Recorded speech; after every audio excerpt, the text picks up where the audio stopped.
മൂന്നാം നമ്പർ എന്ന് പറയുന്ന സിനിമ കണ്ടു.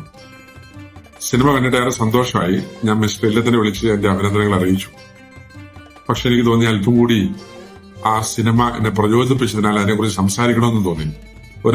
വളരെ ആന്റിക്വിറ്റിയിൽ നിന്നുള്ളൊരു തീം മലയാളീകരിച്ച് മലയാളികൾ അഭിനയിച്ച് മലയാളത്തിന്റെ ഭൂമി പ്രതലത്തിൽ അത് രൂപപ്പെടുത്തിയെടുക്കുമ്പോൾ അതിന്റെ ഇഫക്റ്റും അതിന്റെ പരിണാമവും ഒക്കെ എനിക്ക് വളരെ സംശയങ്ങൾ ഉളവാക്കിയിരുന്ന കാര്യമായിരുന്നു. എന്റെ സുഹൃത്തുക്കൾ അച്ഛന്മാർക്കൊപ്പം പോയി മുഴുനീളം ഞാനത് കണ്ടിരുന്നു, ആസ്വദിച്ചു, അമ്പരന്ന് പല കാരണങ്ങളാൽ. ആ സിനിമയുടെ ആദ്യത്തെ ഫ്രെയിമില് രമ്യ മേരി വർഗീസ് പ്രത്യക്ഷപ്പെടുന്ന സമയം മുതൽ അവസാനത്തെ ക്ലാപ്പ് വരെ അവര് ആ നൊമ്പരം പടർത്തുന്നത് ഗംഭീരമാണ്. അതൊരു അവിശ്വസനീയമായിട്ടുള്ള ഒരു പെർഫോമൻസ് ആണ് മാതാവിന്റെ ക്യാരക്ടർ അഭിനയിച്ചിട്ടുള്ള ധന്യ ചെയ്തിട്ടുള്ളത്. അവൾ ദൈവികമായിട്ടൊരു ഇടപെടലുണ്ടെന്ന് പോലും എനിക്ക് തോന്നിപ്പോയി. കാരണം അതുപോലെ ട്രാൻസ്മിറ്റ് ചെയ്യുന്നുണ്ട്. ഒരു വളരെ ചെറിയ ഒരു സാഹചര്യത്തെ റിസോഴ്സസിനെയൊക്കെ ഉപയോഗിച്ചിട്ടാണ് ആ സിനിമ രൂപീകരിച്ചിട്ടുള്ളത്. അതൊരു അത്ഭുതമാണ്. ഞാൻ ജോഷി ഇല്ലത്തിന്റെ ആ സംഘാടക മികവിനേക്കാൾ ഉപരി കമ്മിറ്റ്മെന്റിനെ ഞാൻ സ്നേഹത്തോടുകൂടി ആദരിക്കുന്നു.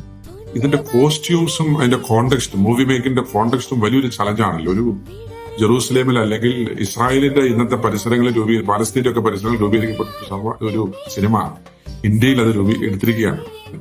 നമ്മുടെ നാട്ടിൽ അവൈലബിൾ ആയിട്ടുള്ള വസ്ത്രങ്ങൾ ഉപയോഗിച്ച് മനോഹരമായ കളർ കോമ്പിനേഷൻസ് ഒക്കെ നടത്തി നമ്മളെ പിടിച്ചിരുത്തുന്ന ഒരു കോസ്റ്റ്യൂം ക്രിയേഷൻ കോൺടെസ്റ്റ് അദ്ദേഹം രൂപീകരിച്ചു.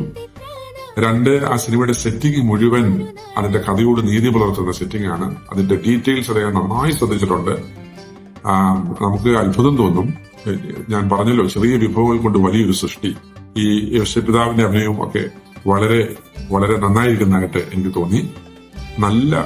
നല്ല സംഗീതം, വളരെ സിമ്പിളായിട്ടുള്ള നൃത്താവിഷ്കാരങ്ങൾ ഗംഭീരമായിരിക്കുന്നു. ആയതിനാൽ എല്ലാ മംഗളങ്ങളും സിനിമയുടെ അണിയറ പ്രവർത്തകർക്ക് ഞാൻ നേരുന്നു. വൻ വിജയമാകട്ടെ എന്ന് പ്രാർത്ഥിക്കുന്നു.